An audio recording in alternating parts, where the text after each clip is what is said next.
We are live at Sports Econ 101. Okay, ready? Here we go. Okay. Welcome. You're listening to Sports Econ 101, the show where we discuss sports topics from a business perspective. I'm your host, Edward Brown, along with my co-host, Russell Jackman, and Vern Glenn should be joining us in the next segment. At each commercial break, we're going to ask a sports trivia question. You can listen to Sports Econ 101 on iHeartRadio, TuneIn, Sports Byline USA, CRN, and hundreds of stations across the country. Today's trivia theme is winning by losing. I've done that a number of times. I've just lost. I've lost for losing. That's pretty much how that works. Yeah, what do they say? You couldn't win. Couldn't win for losing. Yes. Or you couldn't pick the winner of a one-horse race. Yes. I've heard that before. In fact, kind of interesting because Josh Shaw of the Arizona Cardinals bet against his own team, and he's suspended indefinitely. I mean, it's one thing to kind of go, okay, well, you're not supposed to bet on football in general if you're a player, and then you're not supposed to bet on your own team to win. But you should not be getting gambling advice from Pete Rose. Yeah, exactly. At least Pete bet on his team to win, but still. We don't know. We actually don't know all of his bets. He's never really come clean about all that. We don't know if he ever did bet against them. And you know what? Being an inveterate gambler, I believe that he probably did bet against his own team once or twice. Yeah. Or more than once or twice. And being the manager, you can decide exactly. Yeah. We only have his word for it. True. And none of his bookies are going to tell us, of course not. Exactly. But so. I remember, talking. We actually had someone on the show one time, and we asked him about, well, hey, if you're betting on your own team to win, what's the big deal? And he said, well, think about it. If you're the manager and you're betting specifically a lot of money on a specific game, you might throw all your big player, all your big pitchers in just to make sure you win that game, and it kind of messes up the rotation. And what is he being paid to be a manager for? I mean, if you're going to be betting on the side as well, that's ridiculous. As far as like what your job is not to be shoeless gambling. Joe Jackson would be turning over in his grave. All right. Fine. This segment of Sports Econ 101 is sponsored by Pacific Private Money, providing mortgage investments that are currently yielding over 7.5% secured by real estate. Doesn't get any more conservative than that. Check them out at pacificprivatemoney.com. Stay with us.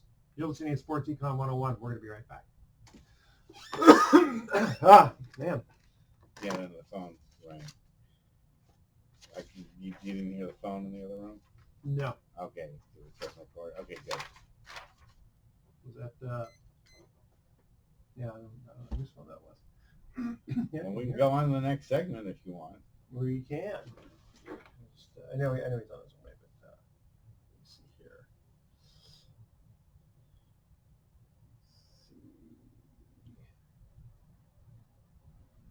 I was going to bring out my old Commodore 64. Actually, I don't even have one of those. I had an Atari 800 when I was a kid. Did you? Yeah, and I still have it. It's at my dad's house. Oh, it's under it's buried underneath the in the. You should go to Pawn Stars and see if you could sell it. Those things aren't worth as much as you think they are. They're maybe worth around like $300 or $400 as a relic. Yeah, as a relic. But I love mine. I'd still hook it up, but my kids would probably never tolerate. Well, I remember although kids are getting more into retro stuff. My kids are fascinated by Pac-Man, even though they yeah. Well, I saw a guy on an episode. He had Super Mario Brothers in the original case, and that's worth a lot of money. He wanted $1 million for and he didn't get it. He didn't get it, but the guy who from the toy shack or whatever came and said that he goes, yeah, this is worth $300,000. Or if you on a retail level. Yeah, well, I think because that one was like a limited print, they had misprinted something. No. It was just happened to be like the first edition type, and I'm thinking, but never been opened. Correct. And the box is in perfect condition. Yeah. Though, I mean, of course, any collectible is worth what someone's going to pay for it. That's what it is. And so, I mean, I have a huge comic book collection. But I don't know. The original Superman? No, I wouldn't be. I would just sell that sucker, and I'm not that big of a fan of Superman. Although my dad had all those comics and threw them all out, and his Yeah. mother threw them all The out. mother So did, yeah. I managed to keep mine through all that time, and they're going to my kids. And let's put it this way: when I bought Guardians of the Galaxy in the '70s, Oh, is that how long it's been around? it's been around for a long time. It was nobody. I liked it because it was a quirky comic book. Yeah. And I didn't think they'd be making a movie series out of it. Yeah. But lo and behold, 30 years. So if you hold on to comics, you never know what's going to become like Again, the big. don't open them up. That's the thing. Well, no, I did. I did read them all. None of them. Only a few of them are in mint condition. Gotcha. But even ones that look, I've seen comics that are in pretty bad condition and still sell for a huge amount of money because they're such collector's items. Well, it's interesting. That's funny. I could talk about this for your money, folks. About the money behind comics. I enjoyed the second movie. I didn't like the first one that much. No, I liked the first one more than I liked. The second one was okay, but the second one was so formulaic. It was exactly like the first one. I can't. If you ask me to separate what happened in the first one versus what happened in the second one, I'd probably be telling you half the stuff that happened in the second one gotcha. when describing the first one. Like I am Groot. That's the only thing. The little Groot, he was kind of cute. And in the comic, none of those guys were in the Guardians of the Galaxy, by the way. Who was it? They had a guy named Martin X who was from Pluto, who was made out of crystal, and he could shoot cold and fire from one half of his body. Oh no, not coal. No, cold. Oh, cold. Like freezing. Oh, I thought he'd shoot freezing or flame from one half of his crystal body. And then there's a guy named Yondu who was in the other movie, but Yondu was an Indian, or Native American, and he had like a bow and arrow. Up there we go. There he is. What's up, coaches? Hey, boss. How are you? We just sending a text to a potential guest. Okay. Oh, okay. Sounds good. I did send I just recorded this first segment. Oh, okay. All right. Yeah. So next week, Steve Baker, or not? Is it next week or the week after? 17th, I think. I think yeah, whatever I said on it. Yeah. So it's 2 weeks, and that'll be the 10 o'clock one. Okay. And Steve is a sports agent. What was it? Jeff Garcia. That was his big. That's cool. Well, he said several, but the most commonly household client name that he said has been Jeff Garcia. Has Jeff? Okay. He cut his teeth working for Lee, right? Jeff Steinberg and Jeff Moran. So he's out of that cloth. Juan, I was so impressed that you had a Rick and Morty drop. That was great. I thought you were a cool enough guy, but the fact that you watched Rick and Morty put you on another level. Very disappointed to get home yesterday from Kansas City and not see a new one. They said in 2 weeks. They said that it takes them a long time to be that witty. It takes them. It takes a long time for all the animation. I mean, and it's not like they sit there and just like do week by week and get the fresh one going. They probably have 8 in the can. It's hard work. I've known animators in my life. Yeah. Oh yeah, it takes I mean, can you imagine the old days too? How long it took? I actually know someone that used to work at Bluth Animation. It was in the city actually. Don Bluth they did the movie The Fox and the Hound.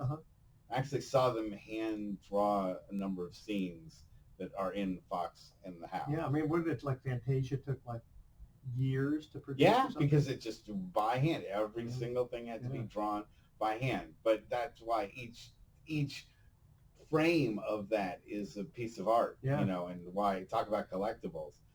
People that have got cells from things like Fantasia or other classic cartoon things, they have them mounted on their walls, and they'll sell for hundreds of thousands of dollars too. So let me just before we jump on the person I was just texting, her name is Danny Welniak. She's the traveling she's kind of like my contemporary in Kansas City, traveling for her station, a CBS affiliate, and reporting on their team there, the Kansas City Chiefs. So I saw her over the weekend, and but she'd be a great potential guest as the Chiefs continue to rage, and they got the huge game next Sunday at the Patriots. So anyway, she's really cool. Actually played football for a women's professional team. Wow. That wasn't the one where they all dressed in. No. Remember that? That was long ago. That was the What, the lingerie football? Yeah, that's what it lingerie was. bowl. That was Yeah. at like halftime of like the Yeah. Super Bowl. Well, on another they network. had their own No, they league had their for a league, little yeah. while. Oh, jeez. Yeah, exactly. Yeah. And I know that right Sure, from heart. the feminists love that one. Okay, what do you guys want to start? I've got a couple of things here. In fact, I'll start off with the one that I ended with about this Josh Shaw, the Arizona Cardinals Betting on his own against against his own team. Mm-hmm. Can't do that, man. Can't Yeah, bet on that's a no-no. No. Well, why don't you bet on horses or bet on something? You can bet on a Because million. you have trillion other because things. you have an outcome. Because he's one of hundreds of employees of the NFL, and he's got the inside track and all that stuff. I know. Well, that's why he won't be on the inside track Yeah. any longer. All right. Now, let's go. There you go. Okay. Well, welcome back to Sports Econ 101. Edward Brown here, along with Vern Glenn and Russell Jackman. So, before we cut the break, I was mentioning about Josh Shaw of the Arizona Cardinals betting against his own team. He's suspended indefinitely. And not only is betting not allowed for any team, but to bet on your own game and against your team. So it's apparently on Caesar's application for his betting account, he listed as his profession, professional football player. That's really smart, huh? Yeah. So Yeah. they turned him in. Now, what have the Cardinals officially done? Have they cut him yet? Well, I don't know if they cut him, but he's suspended throughout 2020. Okay. So that's pretty indefinite for now. And so now people are taking bets as to whether or not he'll play again in the NFL.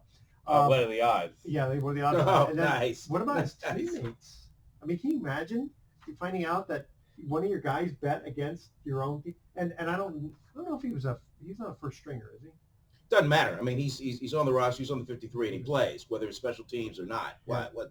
And what you also think about is how a guy like that could just very easily give the team's plans or schemes over to the other side and help sabotage the entire team. Well, why'd you bet against us? Because we suck.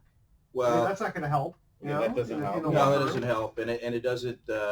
You talk about something dividing a locker room. Okay. Yeah.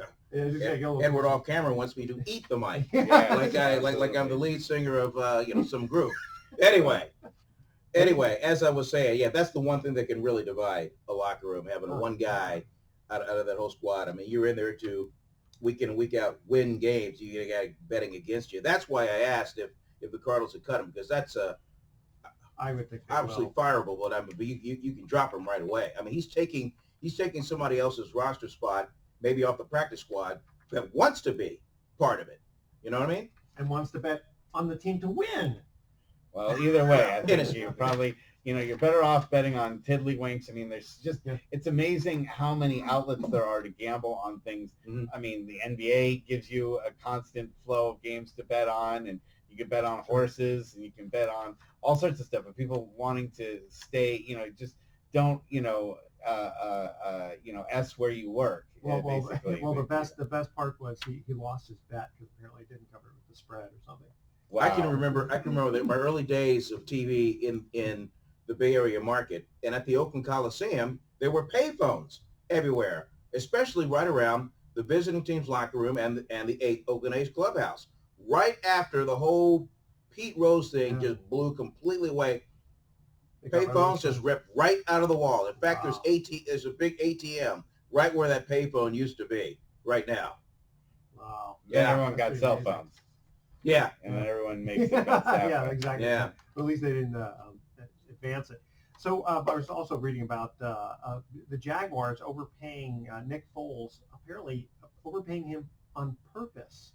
So this is a theory, right? What, they pay him $10 because that's what he's going to make this season? He $88 million, $50 million of it guaranteed, and but that's not unheard of. No, but here's the deal. It's because that's a signing bonus. Well, they were worried how he would be perceived in the locker room. So they figure, pay a guy more and players will look to him as a leader. Oh, yeah. Well, there is something to that. I mean, everybody knows what everybody makes. Yeah. And sometimes the connotation is, well, all right, he's the quarterback, he's the leader of our team, he should be making the most money. But after a little while, people want to know what you can do on the field. And when you can't get it done on the field, then it becomes a big distraction because people are like, you're making this much money and you're maybe the 29th best quarterback in the league, if that. Mr. Jackman is correct. It is performance based. So I wonder how different the Eagles were, because he led them to the Super Bowl after Carson Wentz went down. Carson Wentz. He was a one-year wonder. I mean, that's the way. Again, he got the big money because of his performance with the Eagles. That's how he got the money. Steve Bono on Live One, would like to talk to you about. Remember Steve Bono? Yeah. Of course. Yeah. Bones. Yeah. In fact, his wife Tina, her nickname is T-Bone. Oh, that's cute. Okay. Oh yeah, isn't it cute? Great couple. That's very cute. Let's see here. Okay, last thing I want to cover here, and then we're going to let you guys take it. So Jacoby Ellsbury, he's not getting his $26 million due to violating his deal by getting unauthorized medical treatment. And I don't know what he got. I mean, did he get Botox or something? And it just wasn't authorized? Anyone know what happened to him? I don't know. But off the top of my head, there was Kalichi Assimile is having a contract dispute with the New York Jets because Assimile also sought treatment unauthorized by the team. And now the team is trying to void his contract. Wow. And we had the whole Kawhi Leonard thing, a few years ago with San Antonio, when he was, went through his own private, physician, and then they didn't agree with how much time he was taking off. And now he has a ring and San Antonio doesn't. So I wonder what, how that's going to work. Taking time off is one thing, but just like the specific treatment. I guess in theory, it's like, hey, listen, your body belongs to us, the team. We're going to tell you, what you can and can't do. But there's going to be something to be said for team doctors coming up with something and the players are saying, no, that's not right. I just don't feel right. I need to see another doctor to diagnose, and if it is the same, you guys are going to be on the same page anyway. Well, apparently it wasn't. Wow. Interesting. So, Vern, before the show, you wanted to talk about the NFL and top 5 teams. Well, I mean, we're all right. 13 weeks into the woodshed. Take me to the woodshed. You were right about Houston. I told you, man. You were absolutely, especially at home. I mean, Deshaun Jackson, and he extends plays and he makes play and you saw it right in front of you. But I was really surprised with how New England's defense really did not step up to the occasion. Mm-hmm. That was a real shocker to me. And to see Tom Brady look that befuddled, I don't think I've seen him look that befuddled since the New York Super Bowl. Well, there is the vaunted New England Patriots system where you can just plug anybody in there and then they just operate. The Houston Texans exposed the worst thing that could happen when you do that, because they took the Patriots formula and then they just blew it right out of the water. They dominated. They got the push on the offensive line, and then Brady just had nobody to throw to. There was nobody to make plays, and that's why everybody's saying, "Oh, you got to bring back, you got to bring back Gronk. You got to bring back Gronk." But now the deadline has passed for veterans who have retired. The shelf life has passed, so Gronk couldn't come back even if he wanted to. They also didn't get the boost from Antonio Brown. They were really hoping that he would turn into a big deal for them and become their marquee, kind of, the way that they picked up Randy Moss, Yeah, but too much off-field baggage. Was he into that? Think that many of the other teams are going to be looking at those films? Absolutely, because everybody gets a chance to look at it. And what's happening on Sunday of Week 14? Chiefs at the Patriots. Rematch of the AFC Championship game of last year. There'll be a few people watching that. Yeah, I was going to say, that'll along with the 49ers facing the Seahawks. Jeez. In Week 17. They lost for by last-minute field goals? Yeah, 6 points. Jeez, Two losses, total of 6 points. And that 49ers Saints game coming up on Sunday, that's 2 of the top 5 teams in the league. The NFL loves that. Absolutely. It's going to be a ratings just walloper as much as the Baltimore game was. How they do that? They on the off season they go, okay, what's going to be best for people watching football? They have no idea. No. Especially with a non-conference schedule. Okay. All right. Here we go to our first commercial break trivia question. And again, the theme is winning by losing. Eli Manning, the younger brother of Peyton Manning and son of Archie Manning, was the consensus #1 pick in the 2004 NFL draft. He didn't want to play for the team with the first pick and threatened not to sign with them if drafted. And if you remember, didn't John Elway do that? He did that. He did that to the Baltimore Colts. Yep, in 1980. Yep. Was that they trade? When did he go to Indianapolis? I thought he said he didn't want to play in Indianapolis. But anyway, that's besides the point. Okay, talking about Eli Manning. Now he was eventually traded to the New York Giants. So here's our trivia question. Remember, the Colts didn't leave Baltimore until 1983. Okay, gotcha. All right, which team did Eli Manning shun? All right, so he was drafted. I got an answer for that one. I'm also tripped out of the fact that was 16 years ago. That's it's kind Crazy. of trippy right there. Yep, it is. All right, that's our trivia question. Stay with us. Sports Econ 101. We'll be right back. Look at Edwards. He's got a little name tag on. Yeah. I do. Just so that everyone can see me here. Actually, I'm going. The reason we're starting 9:30 because I go to a lunch. Right. We're an association of realtors. Don't they know who you are? Exactly. Well, they probably. You gotta be able to walk in that ballroom and go, oh, that's right right now. Yeah. Edwards here. Move aside. Yeah. Everybody. Oh, it's you, Mr. Brown. Yeah. You'll be at table 1. Yeah. Yeah, that's With right. the captain. Yeah. You guys are embarrassing me. Yeah.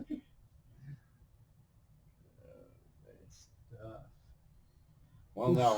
When I was watching the Houston game, I was thinking about you the whole time. Thinking, Vern's going to take it to me. But you were right. That's one thing I will admit. In fact, I had one of those weekends where, other than Dallas losing, everything I rooted for lost. Oh. So, including my 2 fantasy football teams, I really just nothing went my way. And the 49ers, of course, that was rough. It's like your fantasy NBA team is the Washington Generals. No, close enough.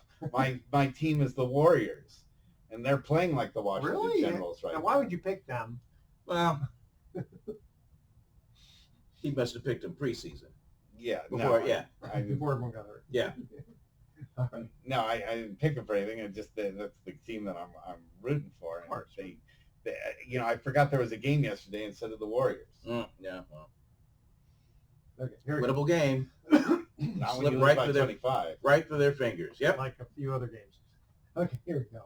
Yeah, they're just not that good. Yep. Welcome back to Sports Econ 101. Edward Brown here, along with Vern Glenn and Russell Jackman. First trivia question. Eli Manning, the younger brother of Peyton Manning and son of Archie Manning, was the consensus #1 pick in the 2004 NFL Draft. He didn't want to play for the team with the first pick and threatened not to sign with them if drafted. He eventually was traded to the New York Giants, which is who we all remember him with. But which team did Eli Manning shun? I believe he did not want to play for the then San Diego. San Diego, Chargers. yeah, Very good. Yeah. That is correct. Yeah, that was that was a bone of contention for the Manning family. And, after the Ryan Leaf thing, Oh, yeah, that's right. San Diego Over has not Peyton, had a really good track record. Although Phillip Rivers, he still manages to plug along. I think this is it for Phillip Rivers. In fact, didn't they choose Brian Leaf over Peyton Manning?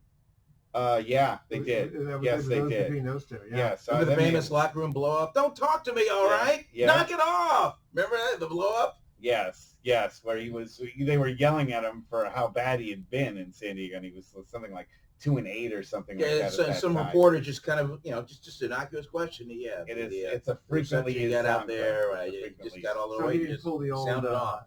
Sally Field. You love me. You really love me. Nobody loved Brian Lee. Nobody loved him. And then he went downhill really fast. And he acknowledges it. He's a pretty good 30 for 30 on ESPN. Yeah. On the whole, hosted by him, narrated by him. Oh, wow. About okay. About how much he fell. That was kind of like I remember watching the Brian Bosworth one, which was pretty cool because he pretty much kind of owned it.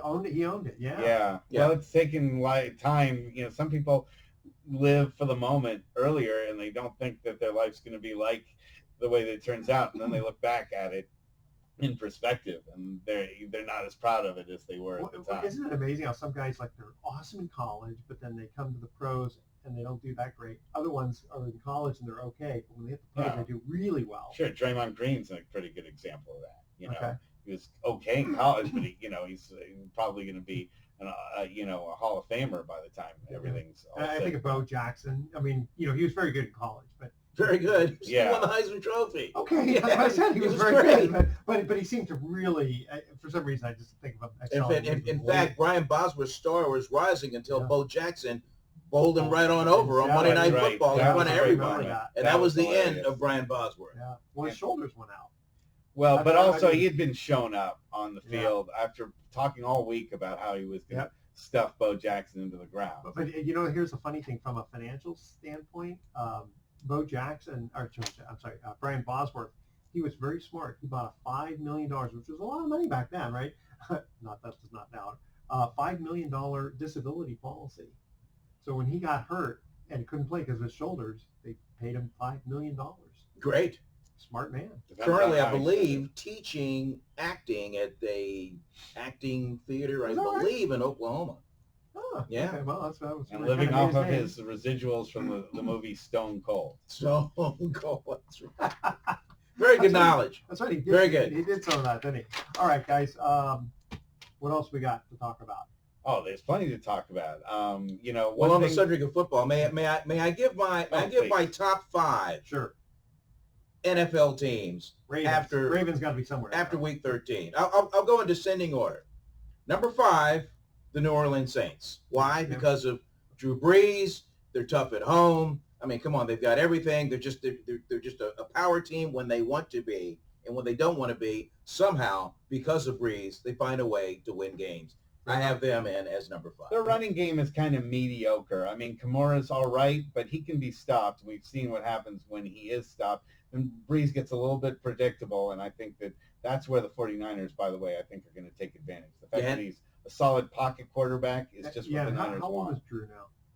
God, almost 40. Almost 40. Yeah, Gotta be. Yeah, gotta be. 59. Got to be. And then and even at that advanced age, what they did to the Atlanta Falcons. I mean, I don't know if the Saints were that good or the Falcons were just that bad on that day. Speaking of that bad on that day, coming from the Chiefs Raiders game, We're going to rub that in. my 4th team, number 4, I have as the Kansas City Chiefs. I saw it right in front of me. Pat Mahomes, just a magician, just did whatever he wanted to do. They let the Raiders hang around for about a quarter and a half, and then like the Roadrunner chasing the coyote chasing the Roadrunner just waved and then boom, just took right off. So let me ask you something like that, because you're for the fans who don't know Sports Econ 101, you're home based in the San Francisco Bay Area, right? And I work for a CBS affiliate. And just for those that don't know, especially for my friends in Baltimore, they were like, "Why aren't you out here covering the Ravens 49er game?" Well, I'll tell you, when you work for CBS, you're in a market that has an AFC team. You carry those games because CBS has the AFC contract. I believe even next year we'll still carry the Raider games because of the appeal and just the connection to the Bay Area. So you carry those games. Our sales department, they sell advertising. They sell pregame. They sell postgame. That's a lot of money, a lot of revenue that we generate. That revenue pays my freight when I travel. Okay, we don't just sit around and go and just pluck a game off the schedule and go, well, let's send Vern to that one. Gotcha. It doesn't work that way. You have to cover the team that's in your market. And because we're CBS, we have the Raiders. That's why I travel to Kansas City, as opposed to, say, my contemporary Joe Fonzie, who travels with the 49ers, because Fox has the NFC contract. And so when you work in a market with a Fox affiliate, you carry that NFC team. And that's why locally on Channel 2, most of the 49er games are on Channel 2. From your personal perspective, okay, you're supposed to be just giving the information on the air, and of course you're going to be a little bit more excited when quote your team wins from the standpoint of the fans watching TV. Internally though, how do you handle it? Do you just totally separate yourself job wise, and just like you have to? You have to have that mentality of, no matter what happens, you still got to pay the PG&E bill the next day. You have to think that way. I mean, win, lose, whatever. That's just kind of have to go right. I think the misconception by the fringe fan is, oh, there's Vern. Hey, he probably hangs out with John Gruden after the game, and they have a couple of beers, and then he gets on the team plane, and they just fly everywhere, and then he just sits around, just waits for practice to end, and then he goes. No, it's not. It's not. It's not like that. No, that's only in your dreams. But I think most fans think that way. Oh man, he's a Raider fan. Oh yeah, you cut his veins and it bleeds silver and black. No, it does not work that way. All you gotta do is just come on a road trip with me, and you'll see how it really is. But when you I'll come on a road trip with you. Send me an invitation. Yeah, sure. Yeah. But when you actually report, though, I mean, you'll get excited about, oh, the Raiders took it to whoever they did, and oh boy, it was a tough loss today. I mean, because the fans want. Well, here's our plan. If the Raiders lose, because I have this kind of deal with someone with media relations. If let's just say the Raiders win, they will fight to get me a player right after the game, so he and I can converse for a few minutes, which will appear on our post-game show. Show opens, it's my colleague Dennis and Lorenzo Neal. Hey, how are you? It's the post-game show on the heels of the Raiders win. Let's go right now to Kansas City, where Vern is standing by. Okay. All right, Dennis, alongside is Edward Brown. And, ooh, man, boy, that pitch you gave at the Realtors meeting. Oh, my God. Just take me through that one more time. Back for. All right, Edward, thanks so much. Enjoy the moment. Yeah. Back to you in studio. That's how it works if the Raiders win. Then I go in the locker room, and then I jump into the scrum with the other reporters getting post-game sound, which is streamed live. That appears on our post-game show. That's what happens if they win. If they lose, then what happens? I don't get a player. You just can't. You're just not going to get a one-on-one with a player after a Raiders loss. That's just the way it is. It's right after the game. The emotions are on tilt, and they're just through media relations. They don't seek you out. Yeah, exactly, exactly. So I give like a little 1 minute little thing. Hey, I'm in the interview room, Dennis. In a few moments, John Gruden's going to walk through that door right there and give his comments on what happened in the game today. We'll have more coming from Kansas City on the fifth quarter postgame show. But for now, back to you in studio. Right, you got 3 more teams to give. Okay, hold on. I know. We have people out there just hold on. We got to get to a break. We're going to come back. You're going to give us. For the top 3 teams. Top 3 teams. Okay. Here's our second trivia question. In the final regular season of the 1988 NFL season, the playoff-bound San Francisco team was upset by a bitter rival Los Angeles. Remember, this is the old LA Rams.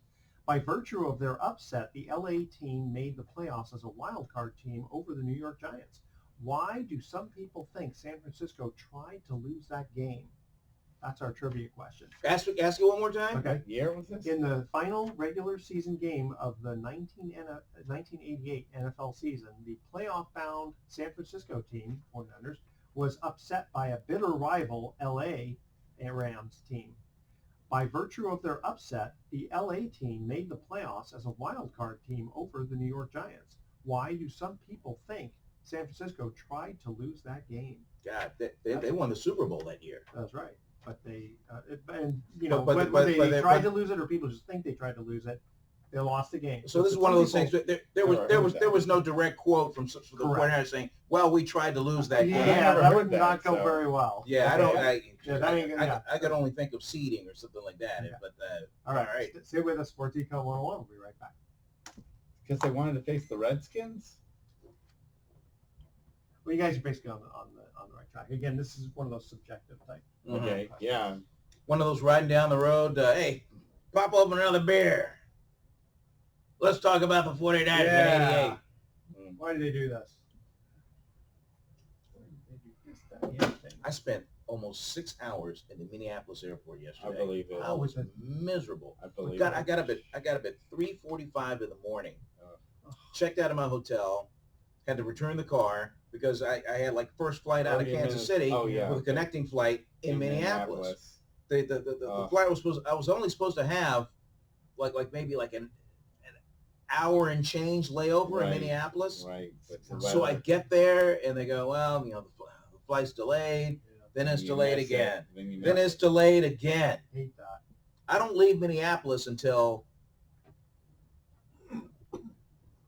2:30, 2:40 Wow. Minneapolis time. What happens if you can't get back? They have someone else fill in for you, I guess. What do you mean? What do you mean? If you can't get back in time. If the flight was so bad that they couldn't make it to the next, like if they had to stay overnight or something. Yeah. So I did stay over. This No, was, but I mean, like if it's really. on a really travel bad. that you're not. Yeah. I don't travel and then step off the plane and then wash my No, face no, and then do the show. I realize it's not gonna be that bad. It's a travel day. So Okay. yeah. Yeah, we were going on vacation to Hawaii, and they delayed our flight 9 hours Damn. in San Francisco. That's why I never leave out of SFO. I know, I like Oakland Oakland is so much the better. only But place sometimes, I'll- it depends on when the flights are. I kind of try to plan it so that I only go out of places that Oakland will fly to. Well, we have this we have this system that CBS has us now use called a global travel, and you have to go through that system, Mm-hmm. and they will navigate and find. Okay, we're going to put them on this flight, Yeah. and that's There's That no makes it choice. easy for Yeah. you. You don't have to think about it. Yeah, but it does mean the First class, baby. occasional- First class. I did fly first class, Kansas City to Minnesota to Minneapolis. Well, that's nice. Now it was only an hour, but hey, Live it up. I was in row 1C. Live it up. So a sort of a cousin of mine, the guy who actually introduced Eva and I at his 16th birthday party, 30 something years ago. So he came the day before or day after Thanksgiving, and he calls himself height challenged. Okay, he's about 5'6", and the thing is because What's wrong with 5'6"? Nothing. I'm just My wife's saying. 5'4". That's My what he wife's said. 5'4". That's what he said, right? There's absolutely nothing wrong with 5'6". So anyway, he was saying that because of his status with how he traveled, I mean he's always in first class. But the thing is, the way the seats are, it's really not comfortable for him. So he gives up many times he'll give up his first class flight to sit and coach. Really? Yeah. I'm sure people love to see him. Yeah, he sort of gets to Because he perceives himself as high challenge. So something about the seats, they just yeah, he just like says his they're not arms comfortable. can't fit. Yeah, his can't. arm, Well, it's more his arm legs. rests. They can't quite. All like, get it's his not legs quite- all the way down. Yeah. Thought that was okay. So yeah, hit your 3 teams up, or else we're getting. Okay, all right, okay, I'm gonna keep you on. All right, okay. That's right. If I have a job here. All right. Here we go. Welcome back to Sports Econ 101 one more time. I'm Edward Brown, your host, along with Russell Jackman and Vern Glenn. Second trivia question in the final regular season game of 1988 NFL. The playoff-bound San Francisco team was upset by bitter rival Los Angeles Rams. By virtue of their upset, the LA team made the playoffs as a wild card team over the New York Giants. Why do some people think San Francisco tried to lose that game? First of all, I don't think Bill Walsh ever tried to lose a game. Yeah, I don't I'm gonna think- go on record. I know saying this that. is No, a I very can, no, subjective I question can, I here. could see Bill Walsh doing the kind of the what's the term, management load. Yeah, the Load load. I can see the management, load right. management. They're already in the playoffs. Okay, Yeah. so they blocked that up. So why not sit Joe Montana or Steve Young, whatever, and sit and let some of the other guys get some kind of game experience. I can believe that. But you didn't tell him go out and lose. Yeah. 'Cause that's just not Well, something Bill yeah, Walsh I would mean, ever again, say. this is a very subjective type of But was it because they felt the matchup? It's either people that felt or the matchup playoff was better? seeding or whatever. That's the So thing. Yeah, they wanted to eliminate a stronger New York team. That was the case. This was the case of eliminating a serious contender by losing. The New York team had beaten San Francisco in the playoffs the previous 2 years and were a serious threat to San Francisco's title aspirations. By losing, San Francisco eliminated a strong competitor and made its championship quest much easier by losing that last game. So yeah, effectively, Didn't they face the Redskins in the first round? I'm trying to remember who they I don't remember who they faced played in the first in '88. Green Bay probably at some point. But San Francisco, or 2 years earlier, in '86, I think is when Phil Simms Jeff Hostetler took him to the. No, Super that was Bowl. 1990. yeah, that was Oh, okay. that was in the nineties. So it was Phil Simms. Because I had Hostetler when he came to the Raiders right after that. Gotcha. Yeah. Okay, but in '86 they beat Denver, if I remember correctly, right? So What, the Niners? No, No, that, no, No, no, no, no, no, no, no, no, no. New Giants. Giants. in the Super yes, Bowl, right? Giants. So yeah, and they had beaten them in the playoffs, and so this way they I guess New York just didn't quite have a strong enough record. And by LA getting in, they knocked New York out.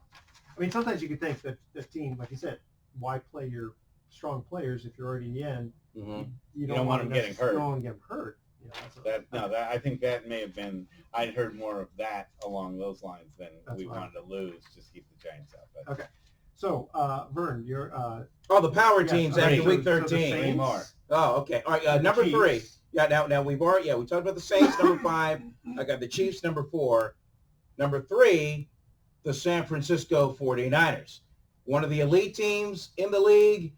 Let's face it. It took a last-second field goal and an overtime field goal just to beat them, and they were hurt in both of those games. You know, a lot of the frontline guys just weren't around to play. So imagine how much stronger they would be if they had everybody healthy. Wasn't in the he was. game, was he? Oh, no, he didn't play in the He Seahawks played, game. They played in the other one. But he was pretty hurt. Yeah, he was pretty banged up. But he was a factor in the Ravens game, a game where Baltimore tough at home. And we talked about Lamar Jackson before. I mean, let's also talk about the vulnerability of the 49ers to stop a mobile quarterback.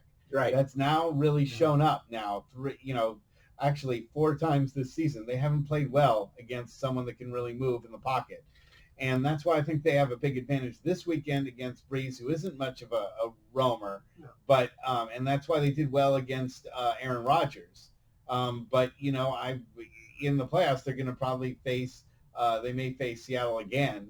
Not only for week 17, but also perhaps also in the playoffs, depending how things shake up. And the Niners really have to take a running quarterback seriously, because that might be the defense's greatest vulnerability right now. So speaking of running quarterbacks, the number 2 on the power list, Baltimore Ravens, the Seattle Seahawks. Why? Because of Russell Wilson. Why? Because the defense is better than people think. Why? Because they just have a little bit of everything, and they are just almost peaking at this time. And they got a chance for a home field advantage throughout the entire NFC playoffs. Which means that player 12 comes into the 12th man. The 12th man looming large. So hold on here. You only have one more left, and I got to think you're going to go with Baltimore, but New England's got a good record. So tell us, who's number 1? Number 1, the Baltimore Ravens. So New England doesn't even go in your top 5? No, they didn't. They're in the other tier of teams. Minnesota and other teams, but Baltimore Ravens. Because of Jackson, because of the number 1 rushing attack in the league, the rushing defense is just they're just plain good. I love a versatile quarterback like that. It's so much fun to watch, and it's like there's so many offensive weapons when I got annoyed by it. I think the Niners really made some big mistakes. They let Lamar. They knew that Lamar was going to be carrying the ball, and they were juked out of their shorts in a number of. I'm talking about just for entertainment purposes. I know you were upset because. But they're not in it for entertainment. They're in the business of winning football games. Yeah. They don't care what Edward Brown thinks. I was going to say, I can sit there watching the game. Not at all. Ready to run and go, wait a minute, Russell's going to be upset if I get a first down, so I'm just going to tank right now. And the point should be made, and I don't know if Mr. Jackman would agree, but you can replicate and practice all you want during the week, but nothing takes the place of the real. Well, think about it. When you're in practice, you got to make sure that your players on your own team you're going against. You're not going to.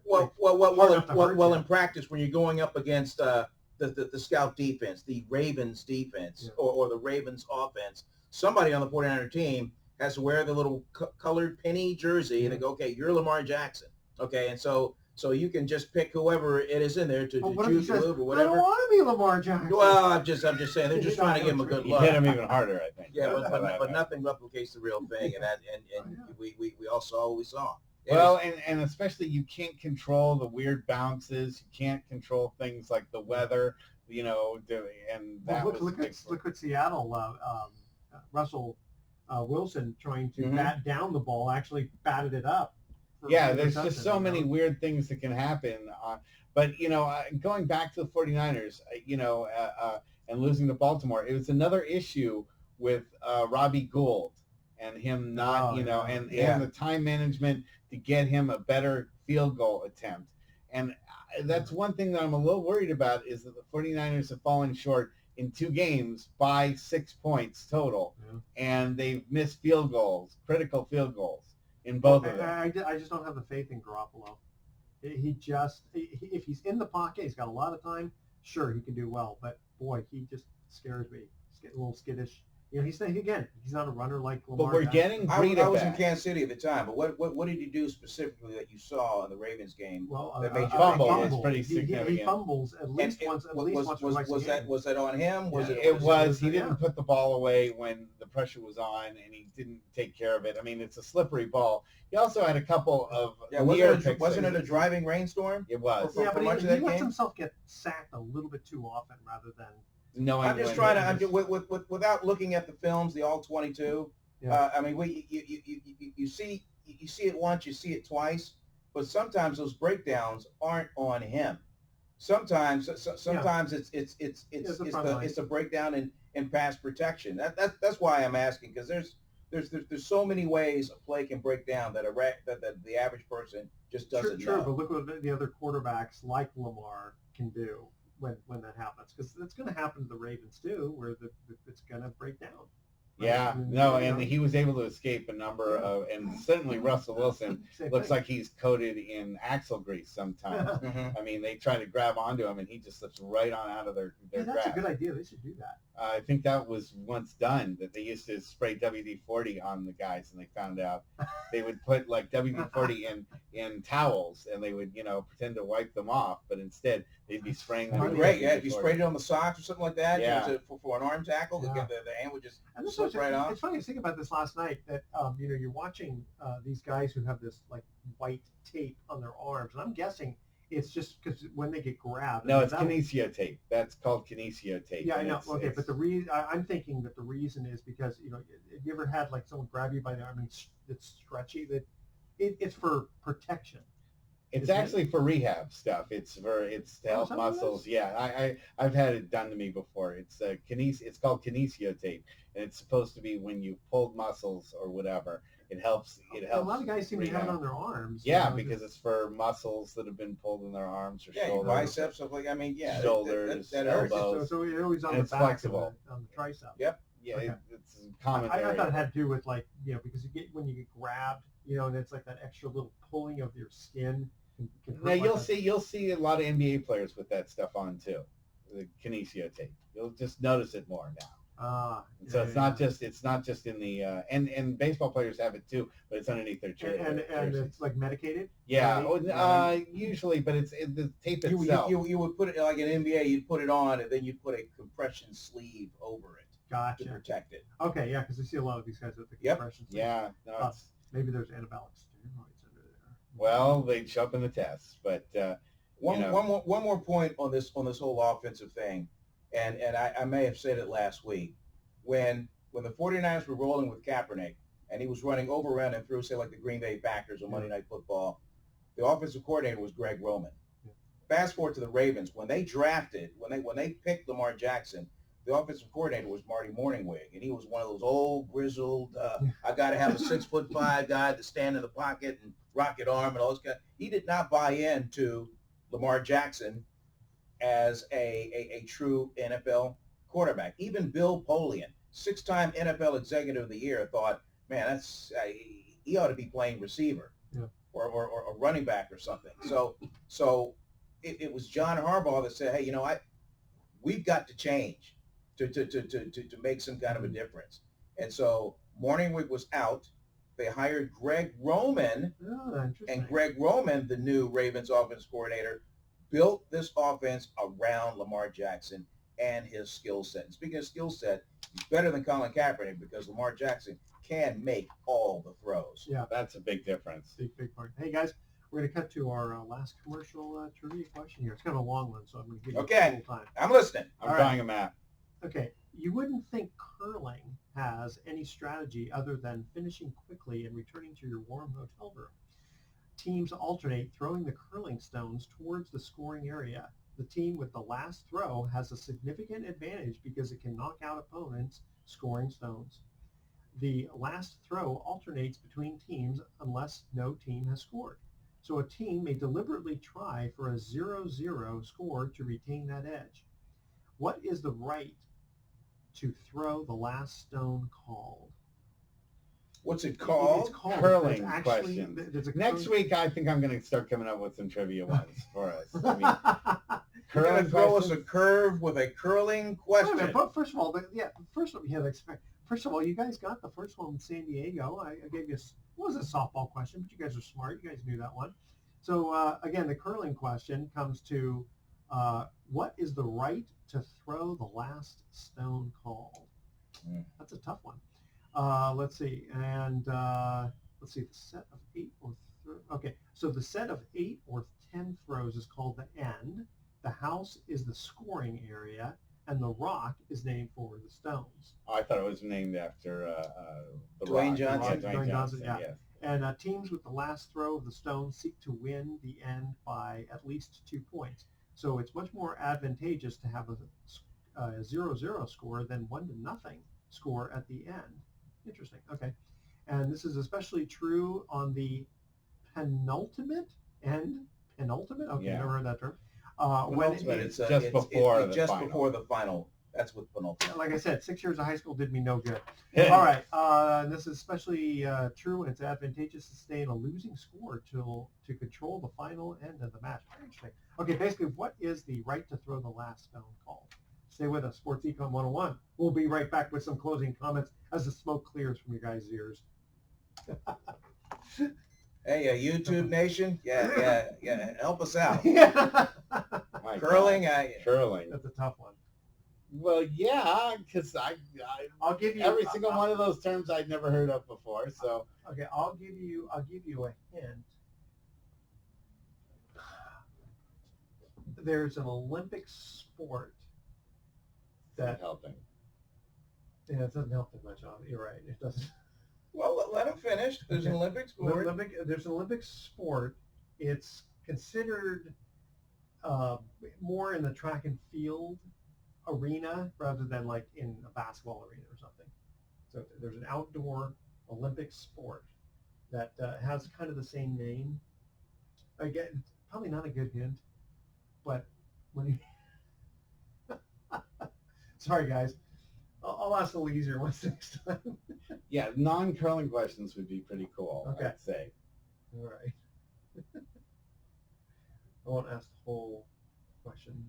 Curling community loves it. Yeah, oh yeah. We'll be Some guy cleaning out his garage right now, Yes. Like, It's like they're running to the polishing up his curling stone, going, "Wow, what man!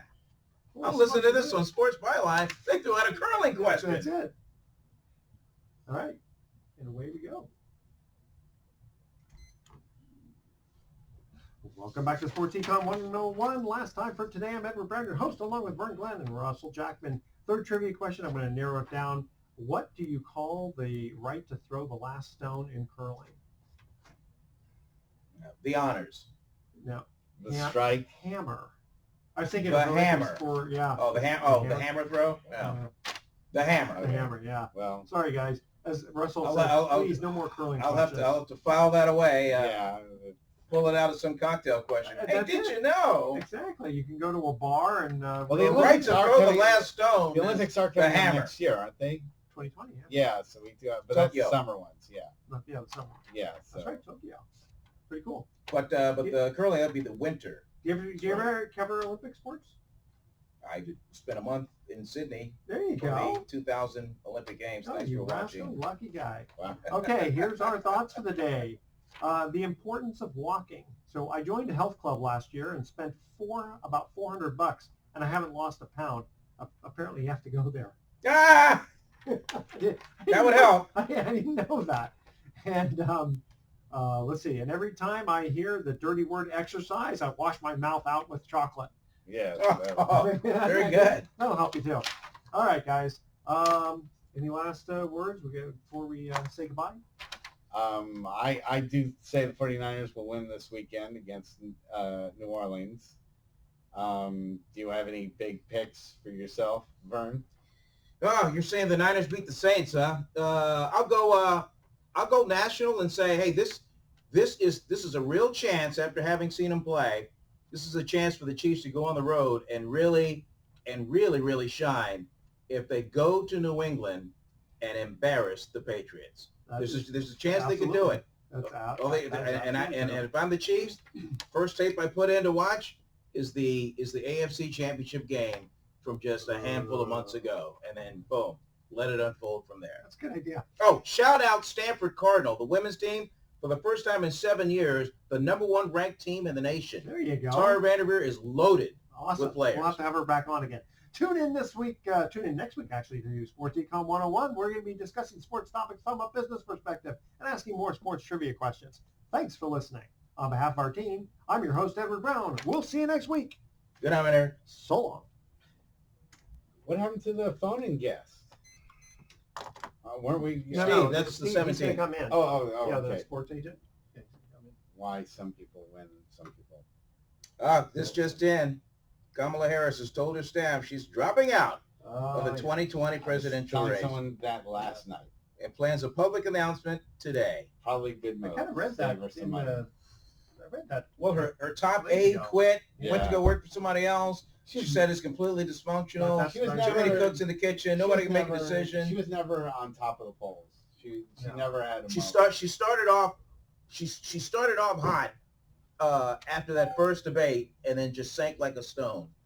But after even that. then, she was never more than fourth. She was never higher than fourth place. And I mean, people out here know her, but exactly, not a big name Yeah. out. That doesn't mean her future political aspirations are over. No. But I think that maybe Look at Nixon. He lost against, Mm. JFK, right? yeah, she's probably going to have to regroup and probably look at getting some lower offices first before running for president. You know, my kid. Yeah, that's what, true. What my kids say, and it's sort of kind of sad to hear.